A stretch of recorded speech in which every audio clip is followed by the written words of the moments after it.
Previously on the Ron Van Dam Show. Excuse me.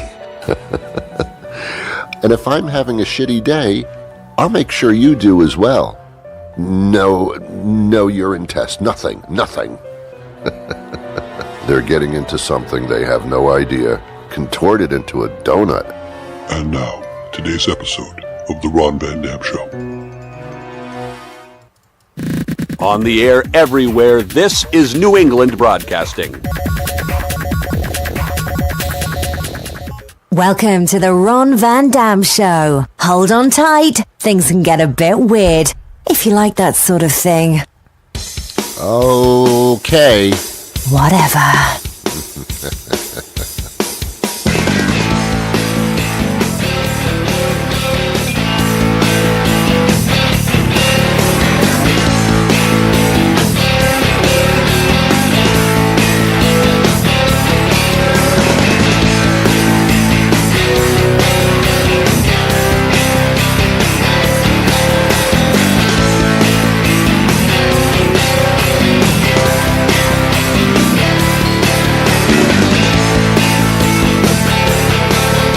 Good morning, good afternoon, good evening, good night. It's the Ron Van Dam Show. Nicely done.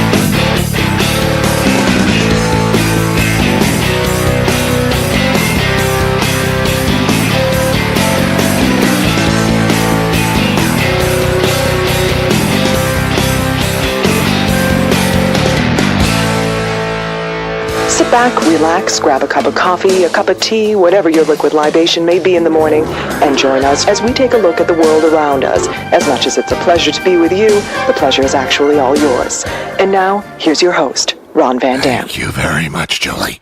Welcome to the program. I am Ron Van Dam. That's a true statement. That's not false or not false. That's real.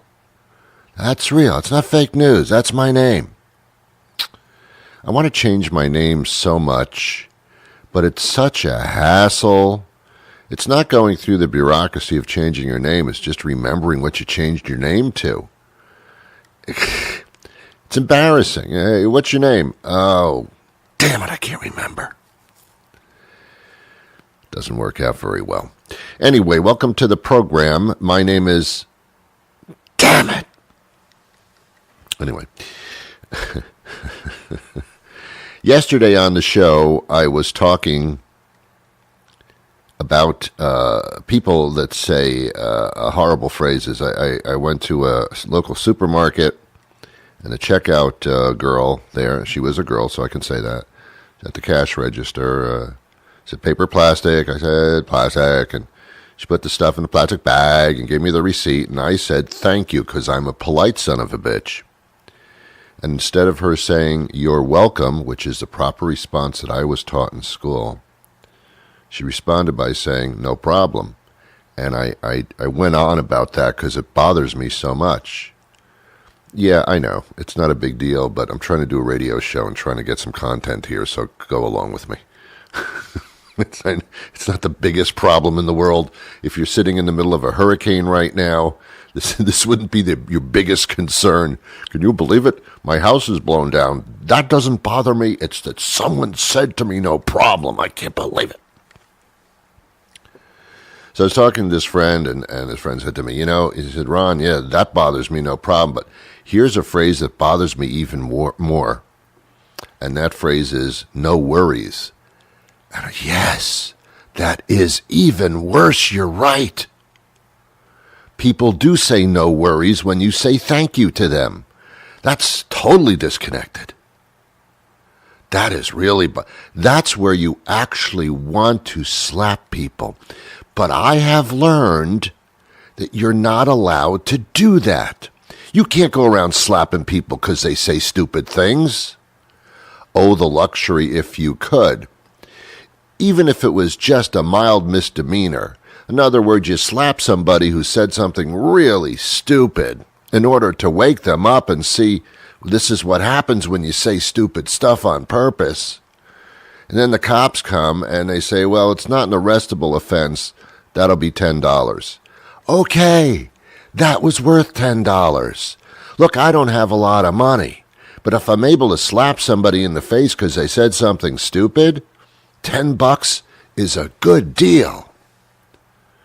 I'll start a little fund for that. I'll go around slapping people that are stupid all day. I can't afford to do so, but it's a decent price. It's worth the money. But apparently you can't do that the way the things are set up right now. It's not a misdemeanor. It's assault and battery. I don't know where the battery comes in, and I kind of don't like to have a lot of salt because I'm on like kind of a salt-free diet thing. But I guess you can't go hitting people. It's going to cost you more than $10. How much more is it? I really haven't found out. That's an area I don't care to really test. But it would be nice. Oh, it would be nice if you could just give people a little slap. You know, nothing heavy. Nothing, just a little pat on the cheek, you know, that reminded them. You can't go around being stupid like that. Are you aware that 1 in every 7 Americans is in desperate need of a dope slap? Studies show that every 17 seconds in America someone writes, says, or does something so incredibly stupid that they deserve to be slapped, and you can help. If someone you know commits an act of boneheaded stupidity, simply extend your hand with the palm facing to the side, draw your arm back, and deliver a sharp, solid blow straight across their forehead. It's called a dope slap. It only takes a moment to perform, but the lesson can last a lifetime. This has been a message from the American Dope Slap Association and Metro South Podcasting. I am a member of the American Dope Slap Association, by the way. I was president for quite some time until one of the board members came up and slapped me in the face. I said, hey, no worries. Anyway, I'm a little bit perturbed. Can you tell, Ron? Yeah, we can tell. Oh, Ron, that's my name. See what I'm talking about? I woke up in the middle of the night because I had to pee. And I'm being honest with you.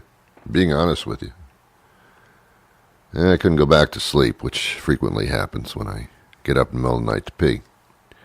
Just turned on the TV, and I figured, I'll watch and see what's going on here, and watch a little comedy show or put me to sleep. Turned it on.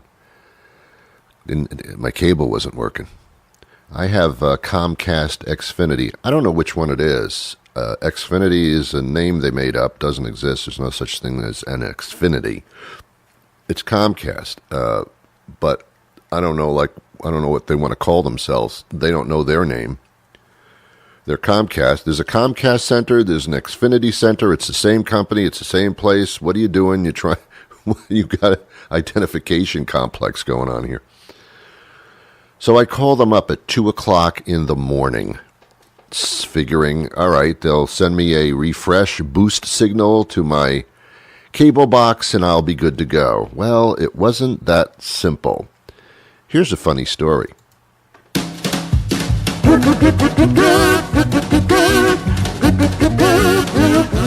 And now it's time for one of Ron's funny stories. You could practically hear the quotes around funny, couldn't you?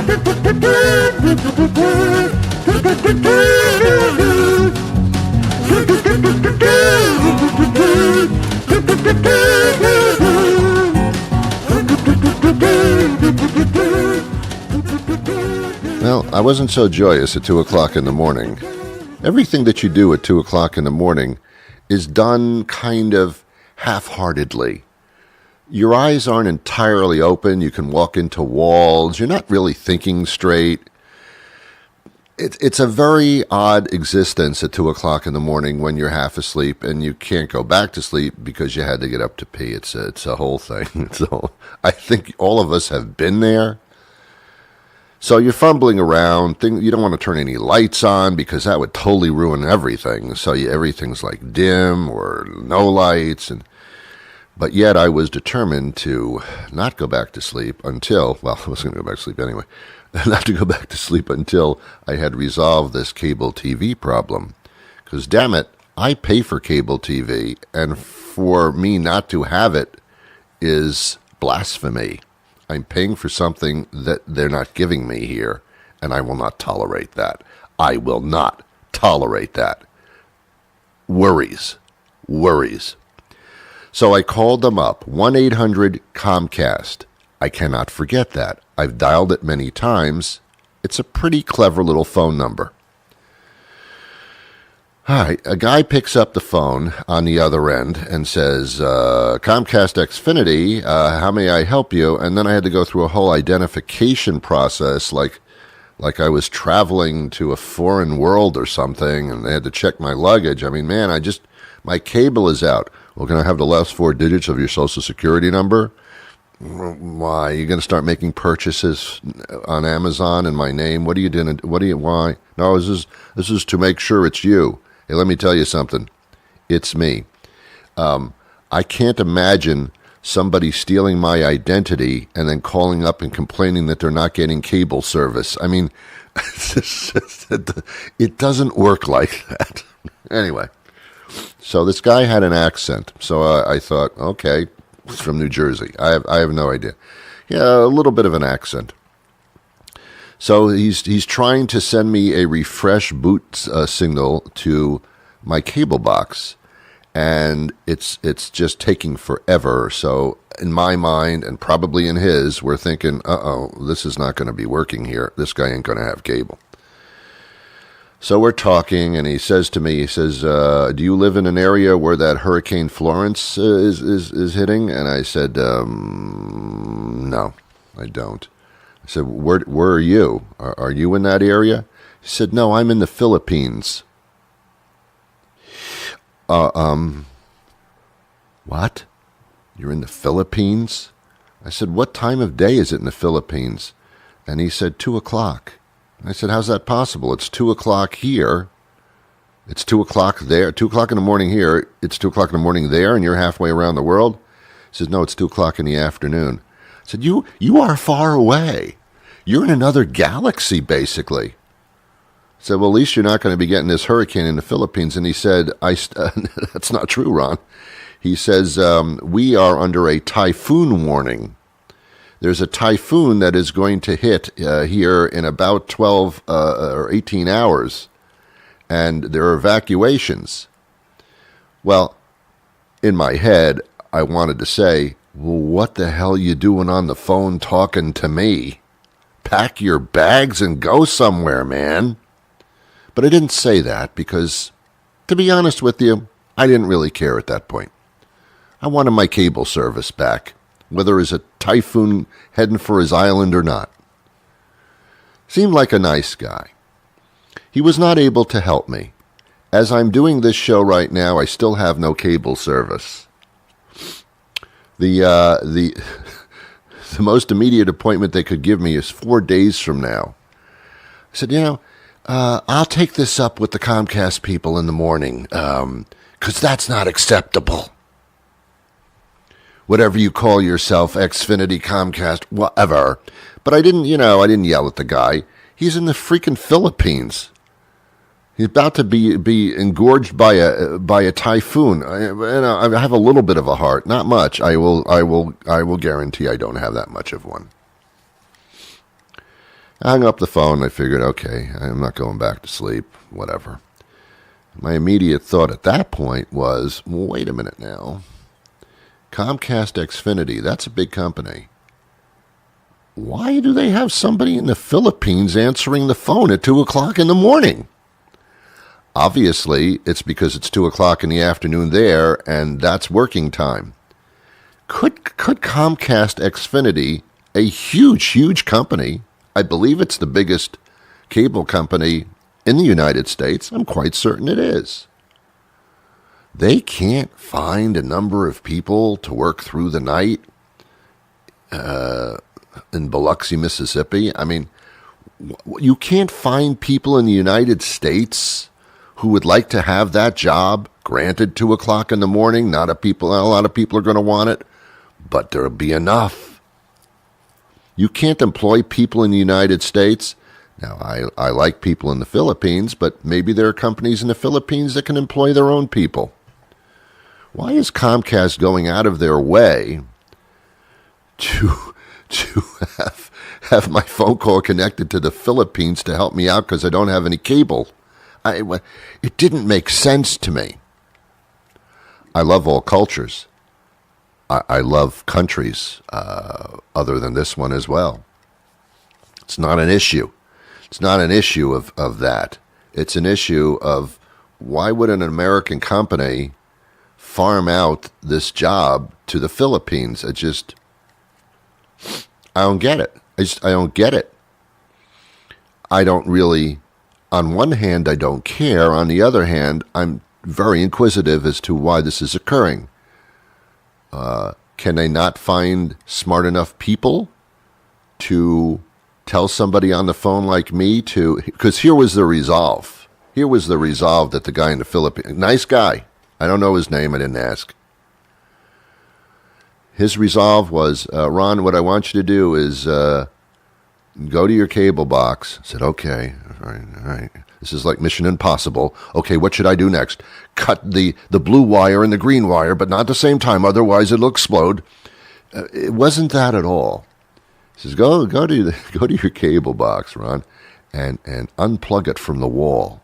So, okay, I will, Captain. I unplugged it. He says, now wait 10 seconds. Oh, this is really exciting. He says, okay, now plug it back in. And I did. And that was it. That's about all I had to do. That was his suggestion. Unplug the power, put the power plug back in. Whoa, this is a technical marvel. This is how we fix things now. My car doesn't work. Did you try plugging it in? Is it plugged in? What are you talking about? Did you try stepping on the gas? No, I didn't. Good idea. That's why the car's not moving. Thank you. So he said, unplug the box and plug it back in. And I did, and it didn't work. Still no cable. So again, he had to set up a service appointment for me. And the soonest appointment they had available was 4 days from now. I'm not in a storm area. I don't know why I have to wait 4 days. And of course, you know me, I will not put up with that shit. So that's where I stand. I don't know if you found that story to be engaging or not, but just remember, someday that can happen to you. That was a really funny story, Ron. But then again, I'm in the 3rd grade.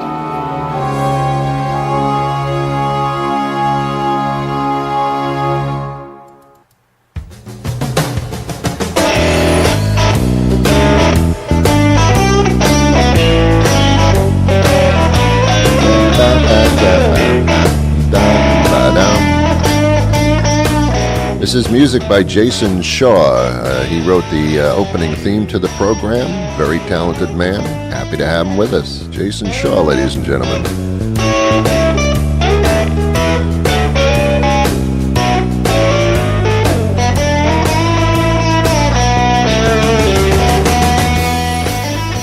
The guy that writes those comedy introductions and does the announcing and comedy commercials is a talented, funny man. John Shanahan, ladies and gentlemen.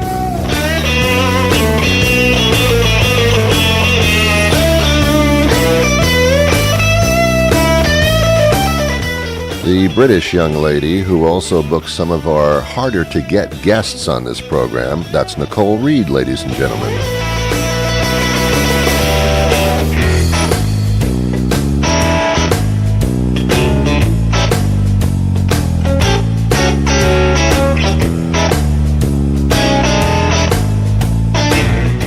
People that say no worries or no problem, those are the people that work at the supermarket that I go to, ladies and gentlemen.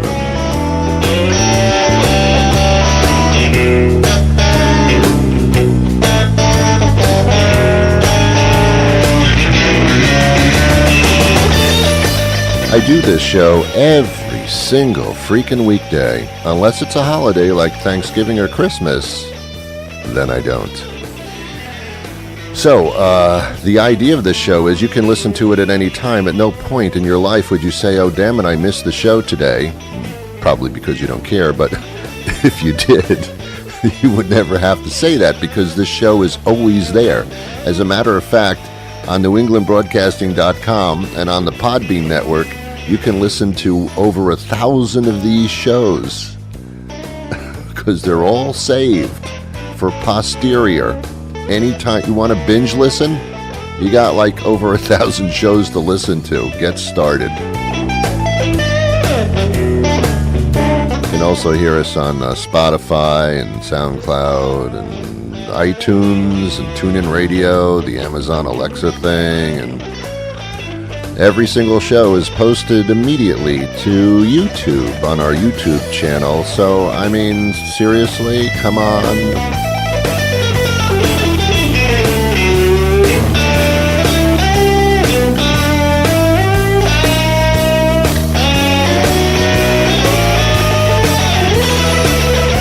We also do a television version of this show on Thursdays. I'm exhausted. I'm just exhausted. Sounds exhausting, doesn't it?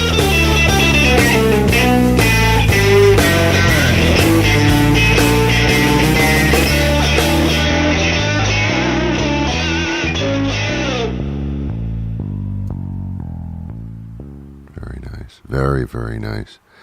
Hey, man. My guest today is going to talk about a new book. It's about belonging. It's about how to belong. Because in today's society,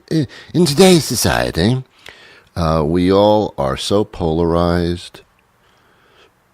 We don't talk to people that we don't want to talk to. Actually, that's my mantra. We don't get along anymore. We have our opinions. Our opinions are angry and lucid and difficult. And in doing so, we look to cling to people that have the same viewpoint that we do, that seem to be on our side, on our page. We're always looking for somebody who can identify with us and say, yeah, I feel that way too. That's what this show is kind of about. These are people that long to belong. They need to belong. They need to feel like they're surrounded by a community that they can feel comfortable within. And isn't that a human function? Sound like a teacher at a college. And is that not a human function? Bobby, did you read the chapter last night? Tell me about belonging. It's true. I mean, we all need to belong, except me. I don't have that. I don't have that urge. I just don't. Something in my DNA. I don't have DNA. I just have DA. That N is missing. I don't need. Actually, the B would be missing, but there's no B in DNA, and there's no I in team. Anyway, I don't feel that. I just I'm good. I'm good. Thanks. But for those of you that need to belong, that need to be amongst a community to show any type of self-worth, this book is for you. So we're going to talk to her momentarily. I think this will be exciting, but of course that's just my opinion. So get ready. Here we go. You are listening to The Ron Van Dam Show, the podcast world's version of painful itching and swelling. You know they sell a cream for that, right? It's over the counter. Works really well. I've had to use it a lot.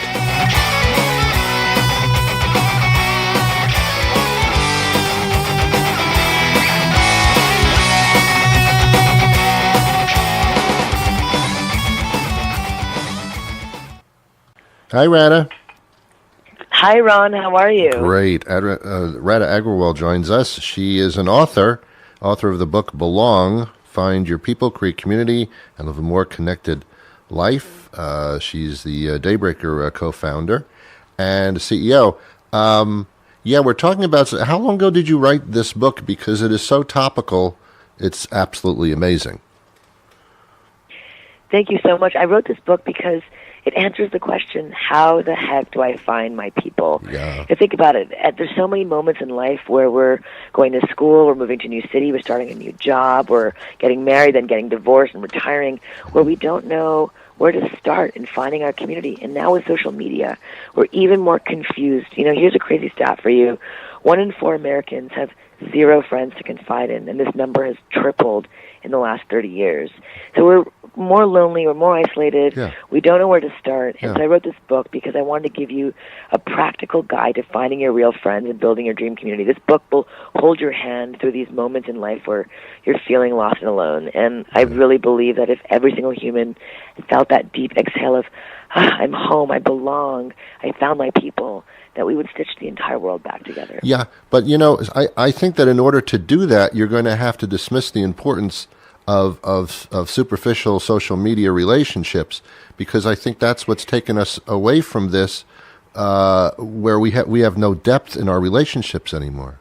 You're absolutely right. Yep. So our brains are being reprogrammed by social media, Yes.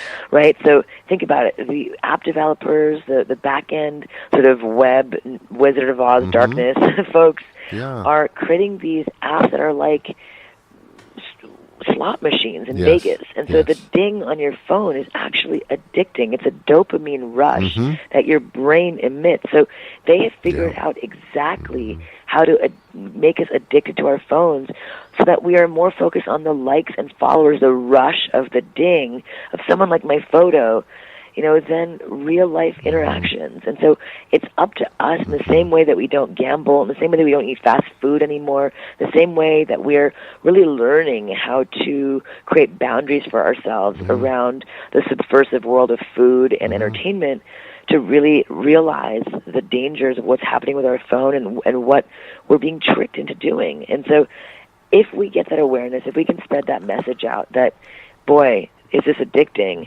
then you can start turning off your notifications, which is what I did. I removed Facebook from my phone. Yeah. I've created all these boundaries for myself around social media. And now I'm happier. I'm more connected to my friends. I'm more present in conversations than I've ever been before. Yeah. Now, you use the word addiction, which is true, but I think it's more manipulation.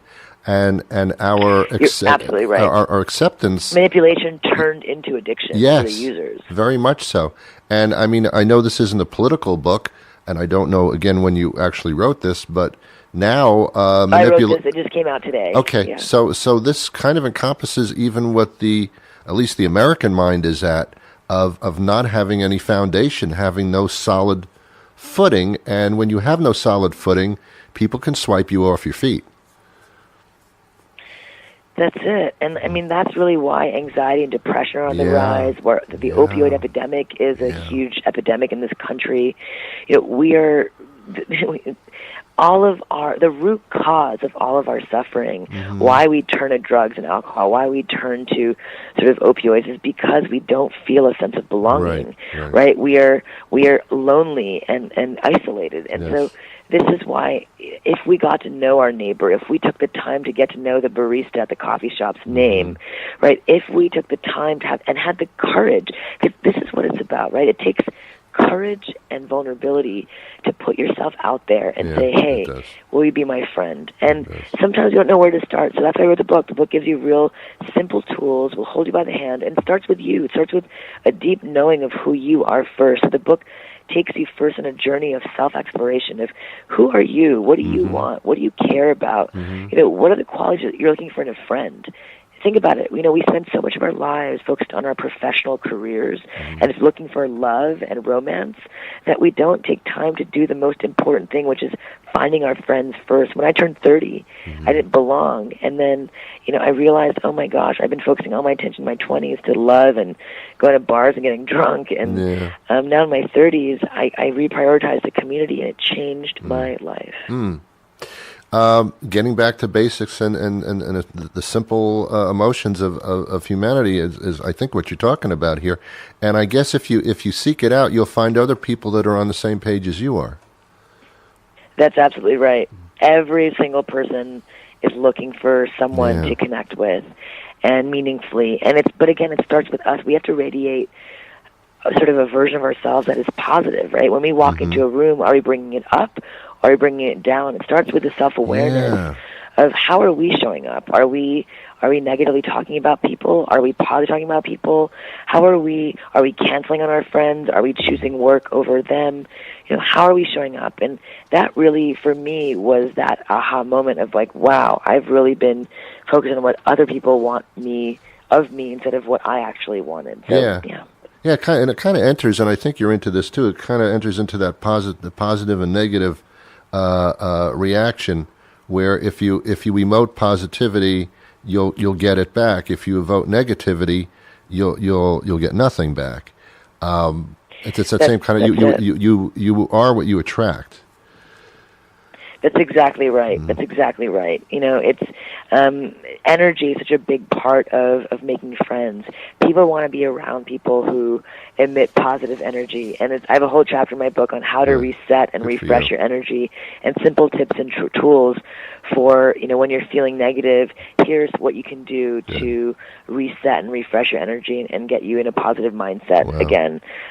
Because every moment is a decision, right? Every moment you get to decide, okay, I was upset in this last moment, but in this moment, I want to choose to reset, refresh, exhale, take a walk, and then show up in the way that I want, to show up personally, and how I think my friend needs me to show up as well. Radha, there should be a class in a school. I mean, because people should. They teach mathematics and history and all that stuff, but they couldn't agree more. They don't teach how to have a successful emotional life, and man, that should be like the first thing.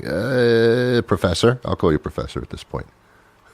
Honestly, that is where I'm targeting as well. Is college campuses, high schools, but of course companies too. Yeah, it's really for everyone, but it starts as soon as you go into an environment where I'm feeling lost and alone, or I'm feeling bullied, or people don't have the tools to connect with one another meaningfully. Well, congratulations on doing this. I think your book should replace the Bible in a hotel room, but that's just me.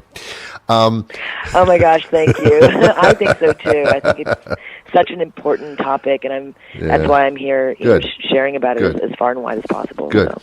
Now, the book is called Belong. You can look for it by that name, and subtitled "Find Your People, Create Community, and Live a More Connected Life." It's available everywhere. Is there a website that we can follow what's going on here? Yep, it's belongbook.com. Perfect. Is the website, and then if you also want to come and join us at Daybreaker, it's daybreaker.com as well. Great. Hey, belongbook.com will give you all the information on the book. And, all right. And in all the bookstores that it's available in, which is everywhere. Fantastic. Wow, good. Thank you for doing this. And I wish we could talk longer, but we have some time restrictions here. But congratulations, everybody. Pick up the book. It's important. Thank you so much. I really appreciate it, Ron. Take care. Bye-bye. Take care. That will consume my thoughts for today. I have reached the full consumption level.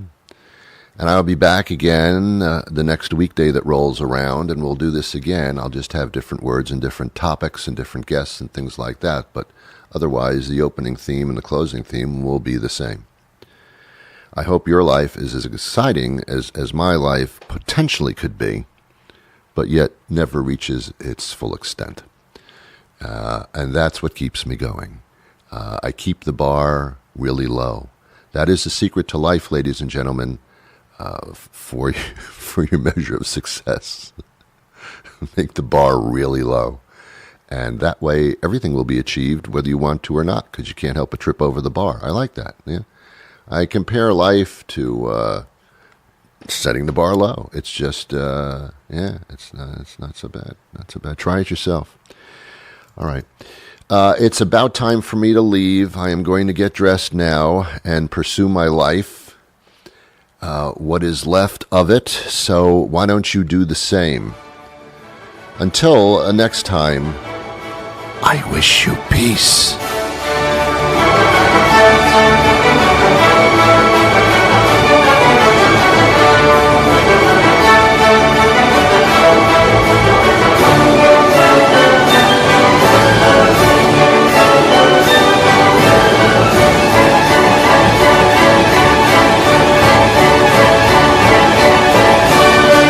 Big finish, here it comes.